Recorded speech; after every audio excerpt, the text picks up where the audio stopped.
कर दिया, ठीक है। चलो भाई, गुड मॉर्निंग। चलो, कल कल छुट्टी हो गई थी आपकी, है ना? कल छुट्टी होने का कारण था हमारी गुड़िया की, नहीं मेरी तो ठीक थी, गुड़िया की तबीयत ज्यादा खराब हो गई थी तो इसलिए ना।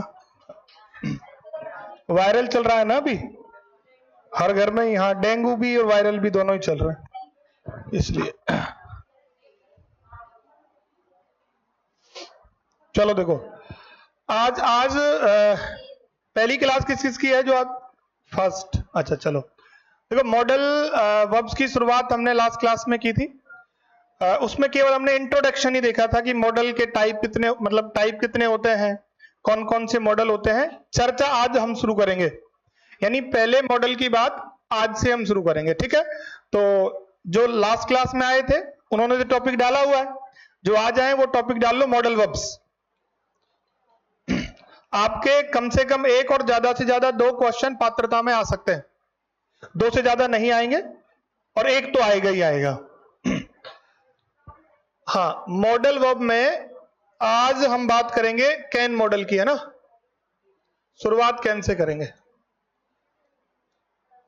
मॉडल वर्ब्स, और फर्स्ट नंबर का जो मॉडल हम देखेंगे that is can.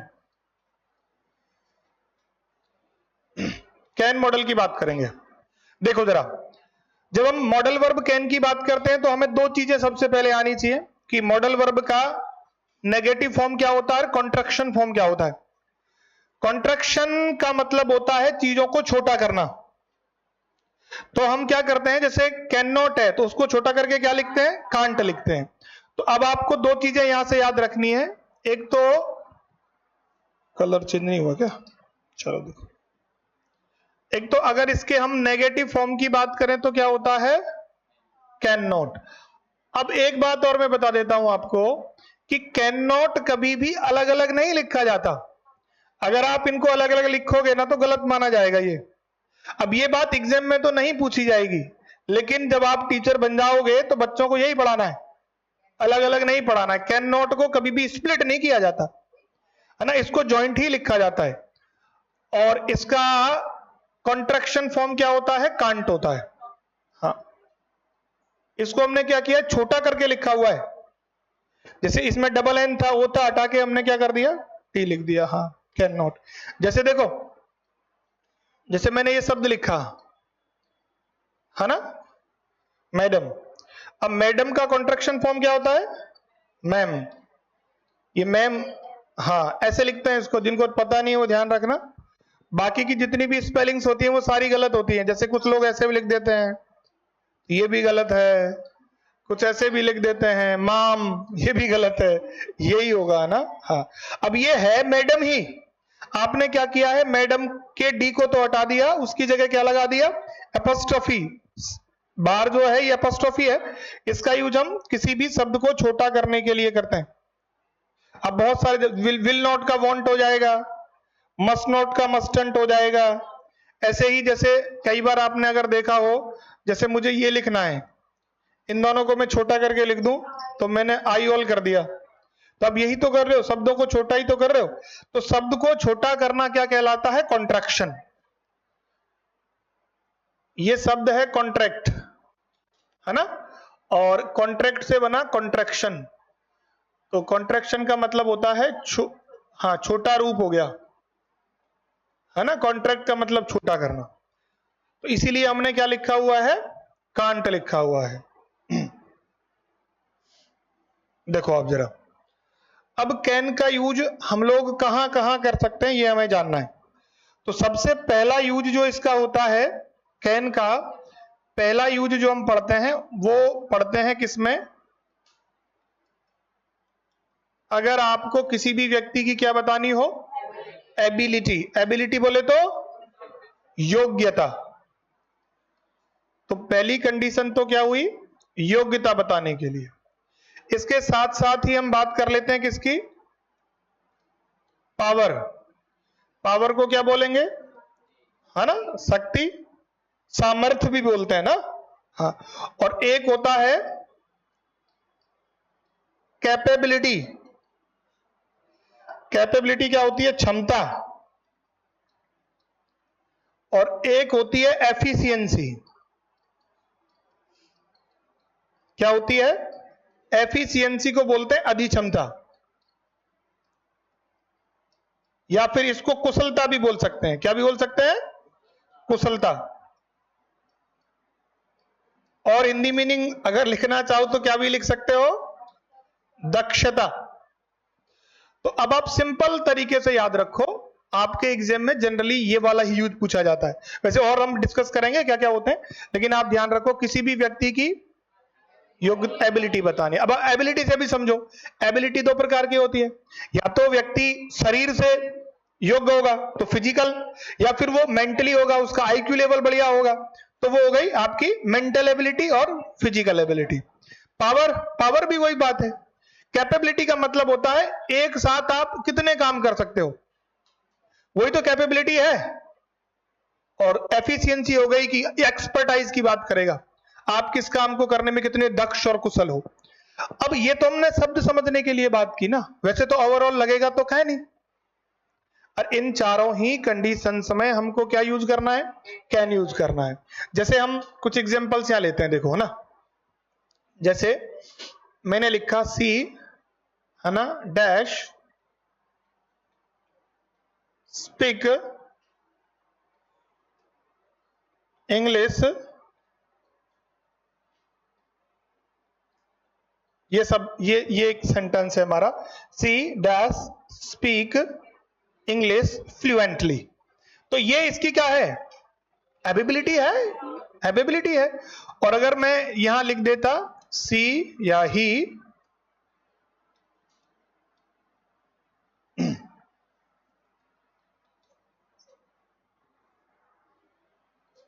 Lift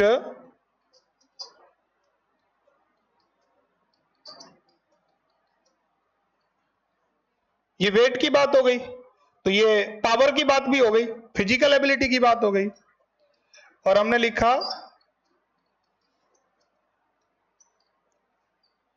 dense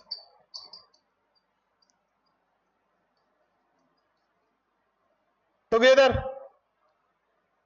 तो ये कैपेबिलिटी है कि दो काम एक साथ कर सकती है, वो नाचने के साथ साथ गाना भी गा सकती है। और एक हमने देखा, चलो पहले तीन की तो बात कर लेते हैं हम, तो तीनों में क्या आ जाएगा? कैन आ जाएगा। यानी यहां भी आ जाएगा कैन स्पीक, यहां आ जाएगा कैन लिफ्ट, और यहां आ जाएगा कैन सिंग। एफिशिएंसी का मतलब है वो भी कुशलता और दक्षता एक ही बात है, और बात तो योग्यता भी। वैसे तो ये चारों ही एक ही बात है, इनमें कोई बहुत बड़ा डिफरेंस नहीं है, हो तो है तो सब में ही एबिलिटी, किसी में फिजिकल है, किसी में मेंटल है। लेकिन कई बार क्या करता, मैंने चार शब्द इसलिए लिखवाए हैं, कई बार क्या करता है एग्जाम में, अगर आप देखोगे तो ब्लैंक देगा, लास्ट में ब्रैकेट में एक वर्ड लिख के देता है वो, अरे एक कोड वर्ड देता है आपको लास्ट में, जैसे वो दे दिया उसने पावर, अब पावर को देख कर आपको फिल करना है। तो इसीलिए मैंने चार लिखवाए हैं आपको, कि अगर आपको एफिशिएंसी दिया जाएगा तो भी आप कैन का यूज करोगे, अगर आपको कैपेबिलिटी दिया जाएगा तो भी आप कैन का यूज करोगे, आपको पावर दिया जाएगा तो भी कैन का यूज करोगे, एबिलिटी दिया जाएगा तो भी कैन का यूज करोगे। अब सेंटेंस आपके कैसे भी बने, अगर इनका भाव इसमें आता है तो आपको क्या लगाना है? कैन लगाना है। पहला रूल सबका क्लियर है? सबको आ गया समझ में? तीनों में हमने कैन लगा लिया। अब जैसे मैं यह से लिखता कि I dash swim in the river, अभी भी क्या ही आएगा? कैन ही आएगा। ये भी तो एक प्रकार की एबिलिटी है, एफिशिएंसी है, पावर है, फिजिकल इसमें दोनों ही लगती है। अरे मेंटली भी तो आपको आना चाहिए, प्रिपेयर होना चाहिए, नहीं तो केवल फिजिकल से काम थोड़ी ना चलेगा, पहले सीख डूब जाएगा, ताकत लगाने से काम थोड़ी ना चलेगा। तो कैन का पहला यूज समझ में आ गया। चलो दूसरा यूज देखते हैं, फिर लिखना बाद में आप। अच्छा ये तो फिल कर रखा है क्या? एक मिनट रुको, इसमें से हटा देते हैं हम कुछ एक को। अरे हमारा वाला गायब हो गया क्या? नहीं ये नहीं हुआ है। चलो देखो बाप, सेकंड नंबर का जो यूज है वो होता है आपका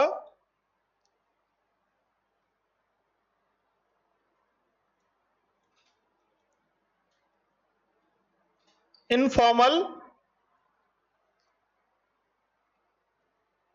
रिक्वेस्ट, इसके अलावा क्या है,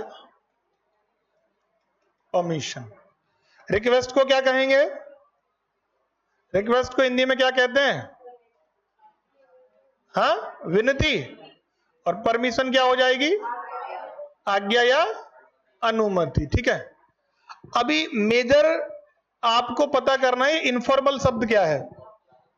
ये तो हिंदी हुआ ना इसका हिंदी तो नहीं आएगा ना एग्जाम में। इनफॉर्मल आप क्या समझते हो इनफॉर्मल से, जैसे कैसे इनफॉर्मल हुआ। इनफॉर्मल का मतलब होता है, बताओ बताओ। नहीं, फॉर्मल नहीं होना चाहिए, इनफॉर्मल होना चाहिए। आप कैसे पता करोगे सेंटेंस को देख के कि फॉर्मल नहीं इनफॉर्मल है और इनफॉर्मल नहीं तो फॉर्मल है। मेरा कहने का मतलब है कि आपको सेंटेंस में वो कौन सी बातें होंगी जिनको देखकर आप पता लगाओगे फॉर्मल है या इनफॉर्मल है। वहां लिखा नहीं आएगा, अरे वहां थोड़ी लिखा आएगा कि ये फॉर्मल है या इनफॉर्मल है। ये तो आपको सेंटेंस को देख के ऑब्जर्व करना है ना।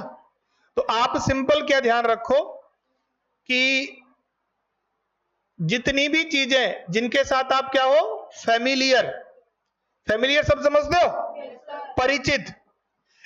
अब फैमिलियर से संबंधित यह हुआ कि हम सबसे ज्यादा फैमिलियर या तो फैमिली के साथ होते हैं, ठीक है, या तो फैमिली होगी या हमारे क्या होंगे, रिलेटिव्स होंगे, और या फिर क्या होंगे, फ्रेंड्स होंगे। इन तीनों चीजों से हम कैसे होते हैं, फैमिलियर होते हैं। अब फैमिलियर के साथ एक बात और याद रख लो, जिसको आप उसके किससे पुकार सकते हो, नेम से पुकार सकते हो। आप फॉर्मल में नाम नहीं ले सकते, आपको या तो सर कहना पड़ेगा या मैम कहना पड़ेगा या कोई भी बॉस है ये कहना पड़ेगा। फैमिलियर शब्द में आप जैसे आप दोस्त को नाम से बुला सकते हो, बॉस को नाम से नहीं बुला सकते। बॉस को तो बॉस ही कहना पड़ेगा, सर को तो सर ही बोलना पड़ेगा। तो जिन चीजों का आप नाम ले सकते हो, उनके उस रिश्ते से आप उसको पुकार सकते हो, तो वो चीजें क्या कहलाती हैं, इनफॉर्मल कहलाती हैं। हिंदी मतलब इसका अनौपचारिक होता है, हिंदी से कोई मतलब है नहीं है ज्यादा। जैसे आपने कहा you bring me a glass of water, और आपने कहा, क्या कहा, मॉम, तो इस कंडीशन में क्या लगाएंगे, कैन लगाएंगे। अच्छा, फॉर्मल रिक्वेस्ट कौन से मॉडल से होती है, सबका गलत आंसर है, कैन से। कौन से होती है फॉर्मल, विल से होती है। आप में परमिशन की बात कर रहे हो, परमिशन और रिक्वेस्ट में भी अंतर है, समझना। जब आप आई का यूज करते हो तो होती है परमिशन, आप लेते हो किसी से। परमिशन में खुद व्यक्ति होता है और रिक्वेस्ट में यू होता है। तो मैं ये कैन तो दोनों में यूज होता है, में जो है ना वो केवल किसके लिए यूज होता है, परमिशन के लिए, रिक्वेस्ट के लिए नहीं। रिक्वेस्ट के लिए आपको क्या करना पड़ेगा, will you please help me, है ना, विल यू मैरी मी, वो फॉर्मल रिक्वेस्ट है। तो अभी इनका मुझे क्या, मैं लास्ट में आपको ब्रीफ कर दूंगा, जैसे कितनी प्रकार की रिक्वेस्ट होती है वो एक साथ देख लेंगे लास्ट में, जिससे समझ में आ जाएगा, है ना। तो यहां क्या कर देंगे हम, कैन कर देंगे, है ना। क्या आ जाएगा, कैन आ जाएगा, can you bring me a glass of water. और इसी में मैंने दूसरा लिखा, एंटर योर रूम, और आपने कहा क्या, मोहन। तो आपने मोहन नाम लिया है, इसका मतलब वो क्या है, इनफॉर्मली है। या तो वो कोई हाँ फैमिलियर है, या तो आपका वो दोस्त है, या आपका हो सकता है कि कोई फैमिली मेंबर हो, या हो सकता है आपका कोई रिश्तेदार हो। तो उन तीनों ही कंडीशन में आप किसका यूज करोगे, कैन का यूज करोगे। बोलो दोनों समझ में आ गया। पहला होता है एबिलिटी, पावर, कैपेबिलिटी, एफिशिएंसी बताने के लिए। दूसरा होता है इनफॉर्मल रिक्वेस्ट या परमिशन के लिए। तीसरा देखो बाप,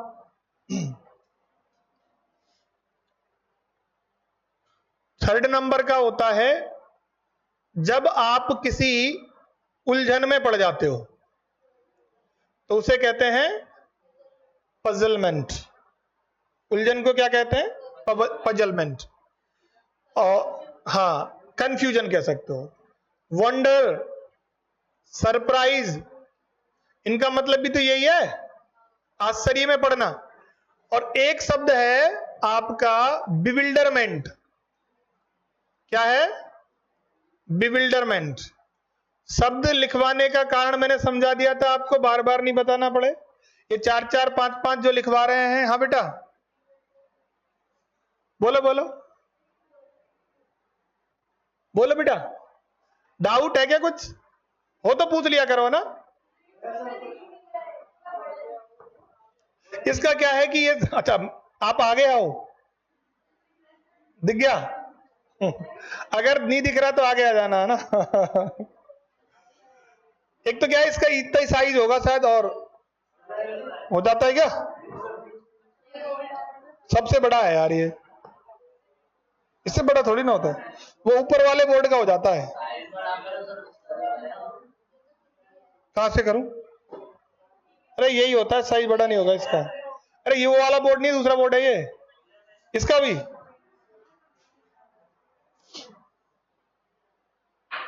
छोड़ो, मैं बड़ा ही लिख दूंगा थोड़ा बहुत, टाइम खराब करने इसका मतलब है। अब देखो एक एक शब्द का देखो, इसको तो कहेंगे क्या? अब तो दिख रहा होगा सही, उलझन। इन दोनों का मतलब क्या होता है? आश्चर्य। और इस शब्द का मतलब बताओ चलो, बिविल्डरमेंट का क्या मतलब होता है? बिविल्डरमेंट का मतलब होता है आपसे कोई बात कही जाए और आप उस चीज को देखकर क्या हो जाओ, हक्के बक्के, शौक नहीं, शौक भी नहीं कहेंगे, शौक तो फिर अलग कंडीशन हो गई। इसका मतलब होता है जैसे कि मुंह खुला के खुला रह गया, ये क्या हो गया, वो वाली कंडीशन होती है बीविल्डरमेंट। हाँ, इसको भौचक्का बोलते हैं हिंदी में, वैसे आप हक्का बक्का भी लिख सकते हो। हाँ, अब हिंदी में पढ़ा होगा शायद आपने, मुहावरा होता है, क्या होता है ना, हक्का बक्का रह जाना। तो आप किसी, मतलब होता तो आश्चर्य में पढ़ना ही है इसका मतलब। अगर इनमें से कोई भी कंडीशन है तो फिर उसके लिए भी क्या लगाओगे? कैन लगाओगे। जैसे देखो कोई सेंटेंस मैंने लिखा, जैसे आप कोई क्वेश्चन पढ़ रहे हो, अब वो समझ में नहीं आ रहा, तो आप यही तो कहोगे यार इसका क्या मतलब हो सकता है, ये तो कहोगे, ये समझ नहीं आ रहा। तो उस कंडीशन में आप कहां चले गए? पजलमेंट, यानी कि पजल्ड हो गए। तो इसको हम लिखेंगे कि व्हाट इट मीन। अब इस कंडीशन में आप क्या लगाओगे? कैन लगाओगे। क्या हो गया? व्हाट कैन इट मीन, इसका क्या मतलब हो सकता है। दूसरा हमने लिखा, जैसे जैसे वो सीआईडी वाले नहीं करते क्या, सीआईडी वाले होते हैं, मतलब कोई भी, तो वो एक किसी साइट पे जाते हैं जब मर्डर वर्डर हो गया होता है, तो आपने देखा सीआईडी, जैसे वो वहां पे वो लाइन खींच देंगे, फिर एक एक सामान उठा के देखेंगे ऐसे, ये क्या हो सकता है, कांच का टुकड़ा मिला रहा है, ये इसी से तो मर्डर नहीं हुआ। तो वो कंडीशन क्या है? सरप्राइज की तो है। तो हमने कहा कि कैन या व्हाट कैन इट बी, ये क्या हो सकता है, ऐसे भी लिख सकते हैं। ये वैन क्यों लिख दिया यहाँ? जैसे हमने लिखा, नहीं नहीं, व्हाट इट बी, तो इस कंडीशन में भी क्या आएगा? कैन आएगा, है ना। और हाउ सी, कि उसने कैसे त्याग पत्र दे दिया, वो क्या, हाँ, हाउ कैन सी रिजाइन, कि वो कैसे दे सकती है। ये सारी कंडीशन किसकी बनी? उलझन वाली कंडीशन बनी। तो इन कंडीशन में आपको क्या लगाना होता है? कैन लगाना होता है। तीन तीन हो गए आपके। एक तो हो गया एबिलिटी, पावर, कैपेबिलिटी, एफिशिएंसी के लिए। दूसरा हो गया इनफॉर्मल रिक्वेस्ट और परमिशन के लिए। तीसरा हो गया पजलमेंट, वंडर, सरप्राइज और बिविल्डरमेंट के लिए। चौथा देखो आप, फिर एक साथ नोट डाउन कर लेना। फोर्थ नंबर की कंडीशन आती है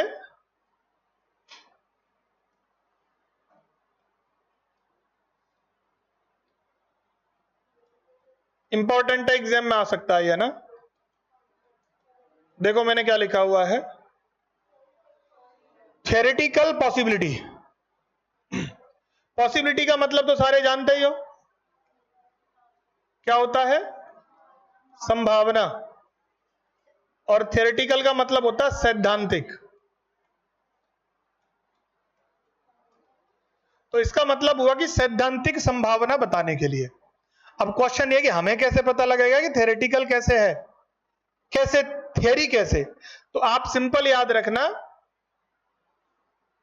इसका यूज होता है इट इज पॉसिबल। हाँ, यह है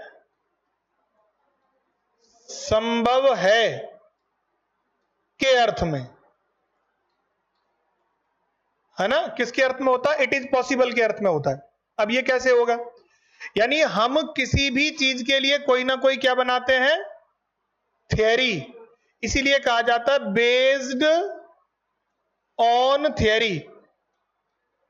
यानी किसी चीज के लिए क्या बन जाती है? थियरी बन जाती है। जैसे सपोज करो कि जयपुर में किसी स्थान पर बहुत ज्यादा जाम लगता है, तो वहां की थियरी बन गई ना, हम यही कहेंगे यार वहां होके मत जाना, यार वहां तो बहुत ज्यादा जाम लगता है, वहां कभी भी जाम लग सकता है, यही तो कहेंगे।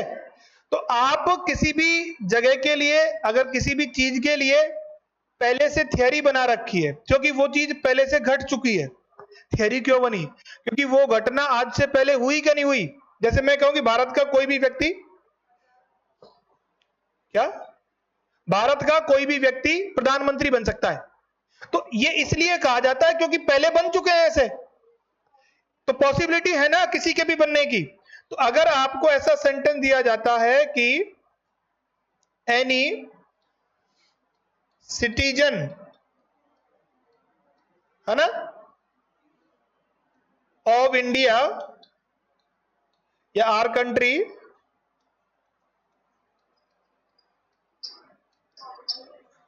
है ना, बिकम द प्राइम मिनिस्टर, तो ये पहले हो चुका है, ये संभव है। अब देखो अर्थ कैसे लगाएंगे? ये संभव है कि भारत का कोई पॉसिबिलिटी है। और कैसी पॉसिबिलिटी है? थ्योरेटिकल। कैसी पॉसिबिलिटी है? ये थ्योरेटिकल पॉसिबिलिटी है। ये आपकी कैसी कैसी पॉसिबिलिटी है? थ्योरेटिकल पॉसिबिलिटी है। अब जैसे और कोई हम सेंटेंस लें कि मैंने लिखा फायर बी डेंजरस, तो ये कैन ही लिखोगे आप, क्योंकि आज से पहले आग जो है वो खतरनाक साबित हो चुकी है, तो इसके बच के रहना, ये खतरनाक हो सकती है। तो थियरी तो बन गई ना इसके बारे में। जैसे और हमने लिखा मीजल्स एक बीमारी होती है, जानते हो मीजल्स क्या होता है? खसरा रोग जो होता है ना, छोटी माता बड़ी माता, चिकन पॉक्स उसको बोलते हैं ना, हार्मफुल। तो इस कंडीशन में हम क्या लगाएंगे?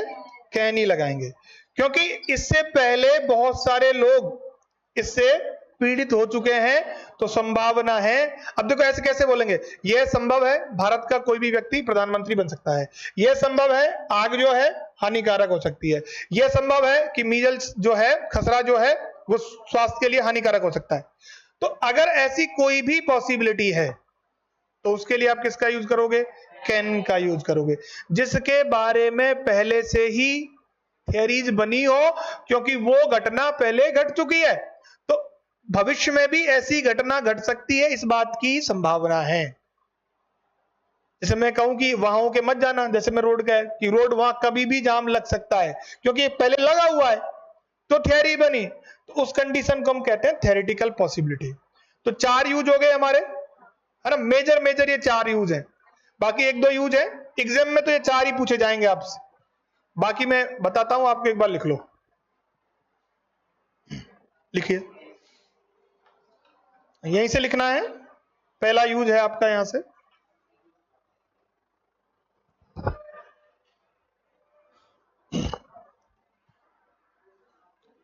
हाँ यहां से लिखना शुरू करो। लो मैं बैठ जाता हूं तो दिखेगा आपको।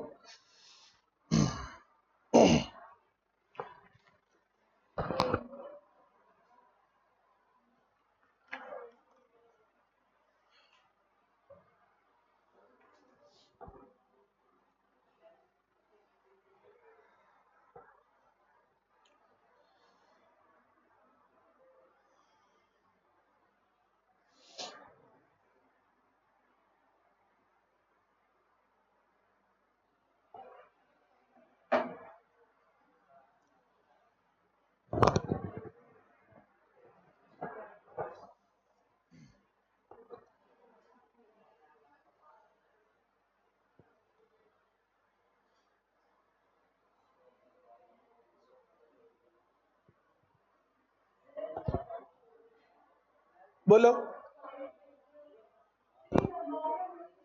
कौन सी? मैं समझा नहीं, आप आवाज नहीं, जोर से बोलो। आप लिखो, मैं पूछ के आता हूं इससे। अब बता। ए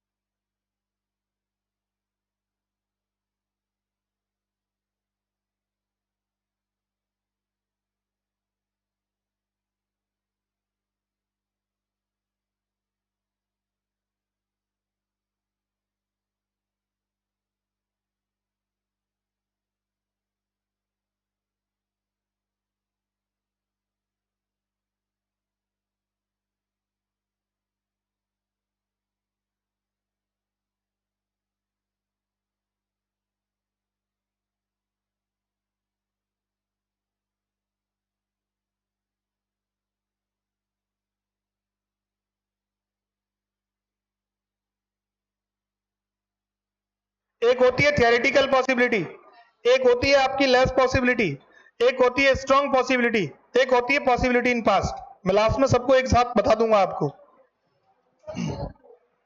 लिख लिया? बढ़ाएं आगे भाई।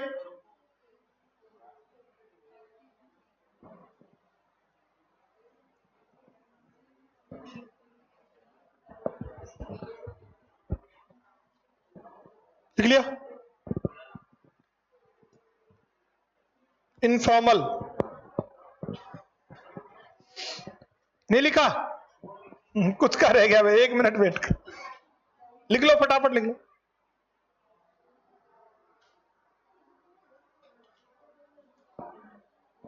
क्या हुआ? लिखना तो चाहिए ना। हाँ, इंग्लिश तो इंग्लिश में, पेपर भी इंग्लिश में आएगा। हिंदी में नहीं आएगा। तो आपको इंग्लिश भी लिखनी है, हिंदी तो आपको अपने समझ के लिए लिखनी है ना, और इंग्लिश आपको एग्जाम के हिसाब से लिखनी है। चलो अब तो लिख लिया बेटा। लास्ट में ये वाला डांस टुगेदर हो गया। आप दूर इतने बैठे हो, चलो लिखो अब।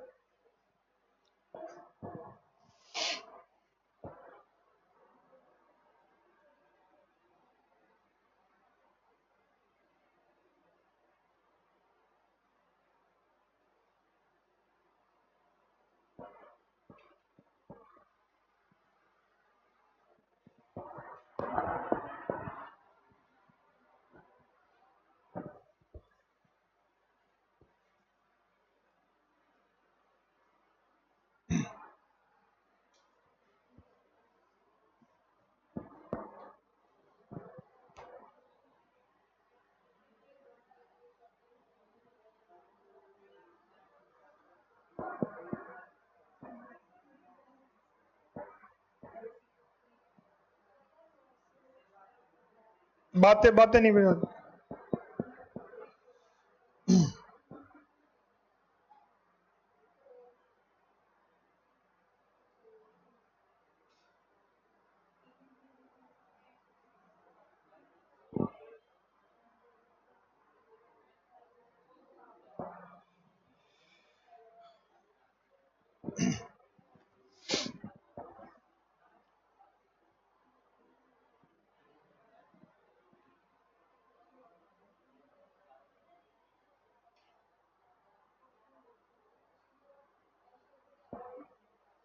हो गया सबका?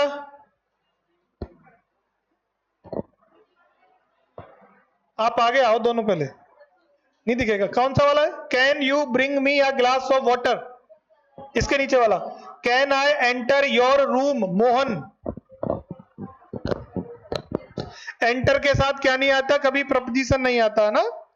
एंटर जो है वो के अंदर की ओर की बात करता है, एंटर इन कभी नहीं होगा, एंटर योर रूम होगा। हाँ,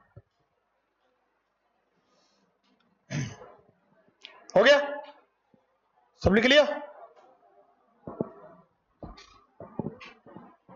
देखो जरा, ये लिखो पजलमेंट wonder, surprise, bewilderment. What can it mean? What can it be? How can she resign?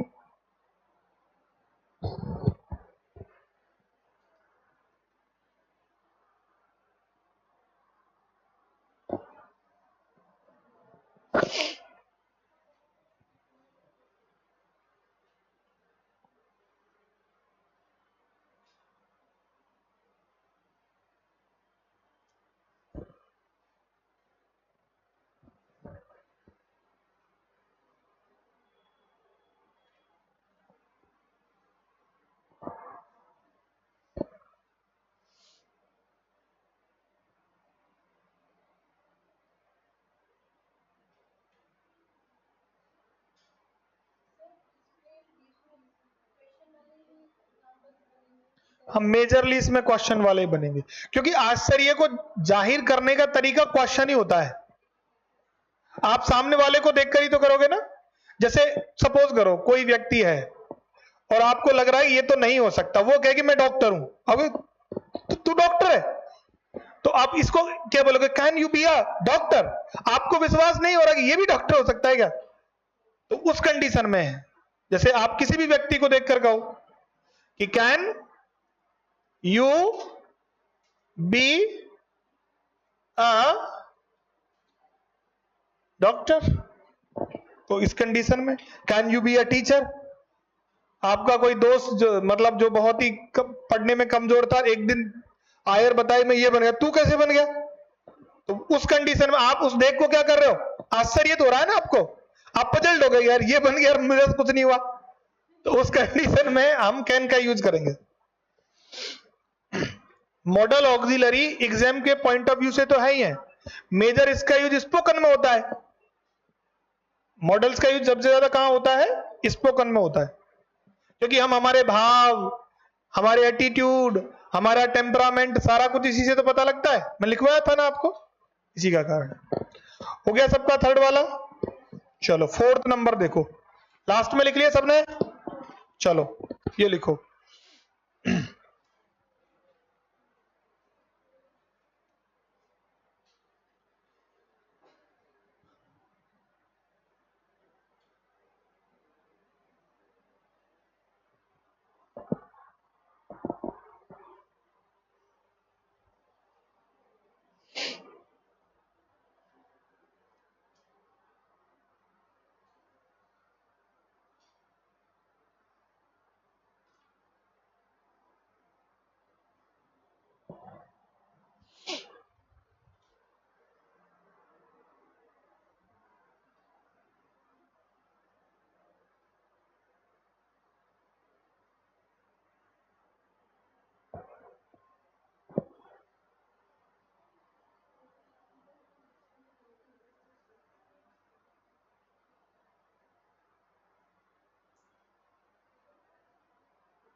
क्या बेटा?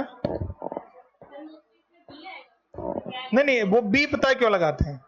बी हम जब लगाते हैं जब हमारे सेंटेंस में कोई वर्ब नहीं होती है, एडजेक्टिव या नाउन होता है। अब देखो, डेंजरस तो क्या हो गया? एडजेक्टिव है। हार्मफुल भी क्या है? एडजेक्टिव है। और यहां वर्ब है तो फिर नहीं है, देख लो। जैसे मैं अभी एक सेंटेंस लिखूं, मैंने कहा कि चिल्ड्रन, है ना, कैन बी, एक शब्द होता है, अगर आपने सुना हो तो। सुना है? न्यूसेंस का मतलब है कि ऐसा कोई व्यक्ति जो परेशानी पैदा करे, और बच्चों का ये पक्का भरोसा होता है। आप बच्चे को किसी कमरे में ले जाकर छोड़ दो, पूरी संभावना है कि वो तहस नहस करेगा ही करेगा।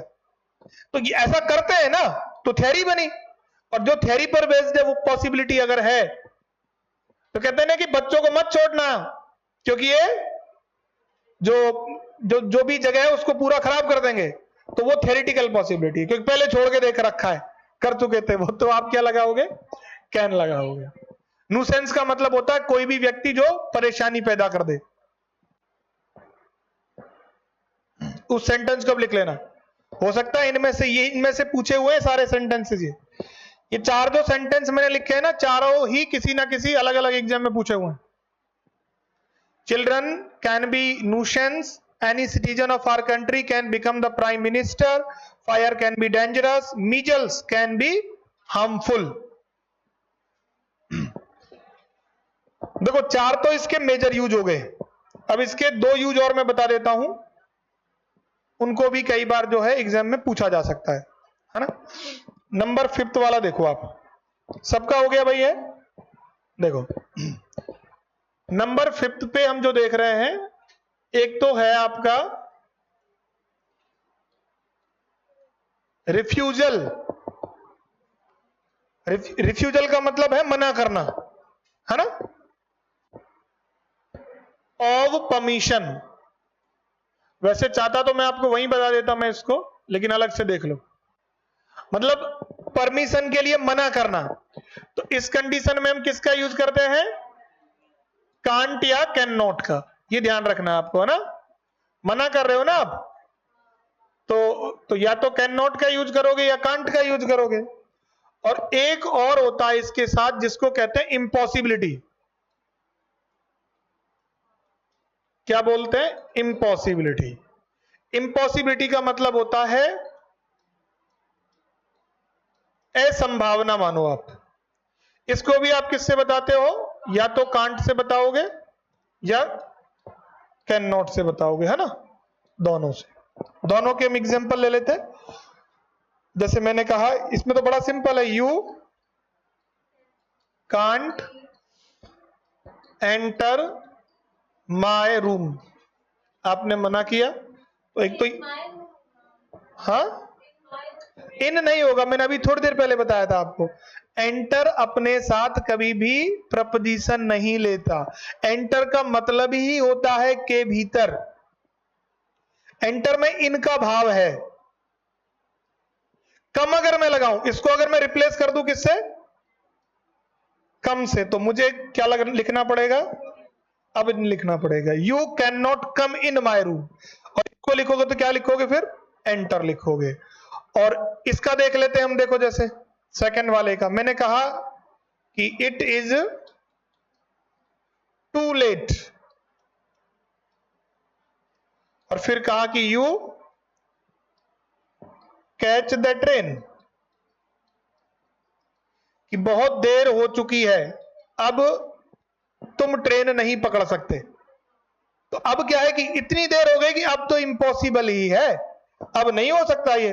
तो इस कंडीशन में हम किसका यूज कर लेंगे? कांट का या कैन नॉट का। समझ में आ गई बात? तो दोनों को और लिख लो आप। रिफ्यूजल ऑफ परमिशन यानी मना करना, कुल मिला के, है ना, मना करना, लिख लो आप।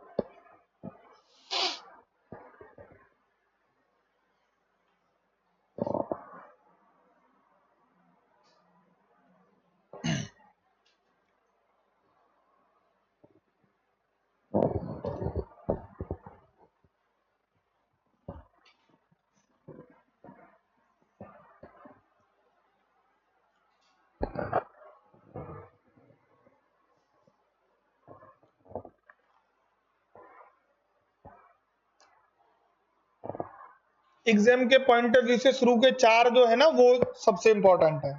ये तो स्पोकन वाला यूज है, मेजर तो वो चार हैं आपके। और रीट में जनरली वो एबिलिटी वाला पूछता है, एबिलिटी, पावर, कैपेबिलिटी, इनके बारे में पूछता है। तो ये आपको ध्यान रखना। अब इसके बाद लिखेंगे कुड। अभी तो टाइम है ना हमारे पास, अभी तो 10 मिनट है, 5 मिनट पहले छोड़ देंगे, आप चले जाना है। कुड लिख लो अब आप। यहां तक सबको समझ आ गया? हाँ लिख लो आप, अभी तो पढ़े। इधर से भाई सबको आ गया? इस लाइन में, बीच वाली लाइन में क्लियर है सबका? डाउट हो तो पूछ लेना, क्योंकि मैं समझता हूं कि इंग्लिश कुछ एक को आती होगी और कुछ एक को नहीं आती होगी। अब जिनको आती है वो तो नहीं पूछेंगे तब भी चल जाएगा, और जिनको नहीं आती है अगर आपने नहीं पूछा तो फिर आपका तो बिल्कुल नहीं चलेगा ना। तो आपको कोई अगर छोटा सा भी डाउट हो तो पूछ लिया करो आप। चलो लिख लिया ना अब तो सबने? अब आप लिखो कुड। सेकंड जो आपका मॉडल है दैट इज कुड, है ना? हाँ। अब कुड का नेगेटिव क्या हो जाएगा? हाँ, कैन खत्म। कैन के कितने यूज हो गए? 6 यूज हो गए, है ना?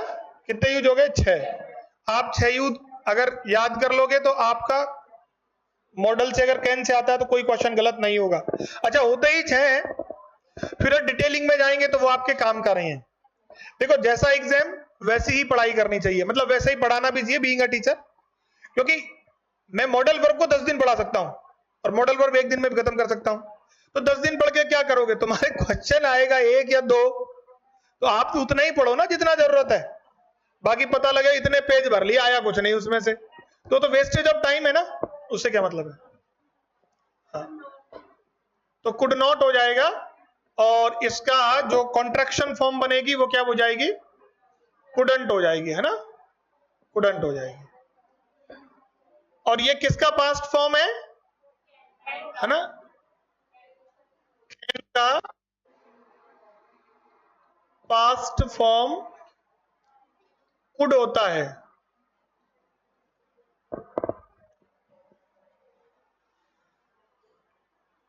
चलो इतना लिख लो, फिर बाकी हम कल ही देखेंगे। इसको लिख के छोड़ दो आप इतना, अरे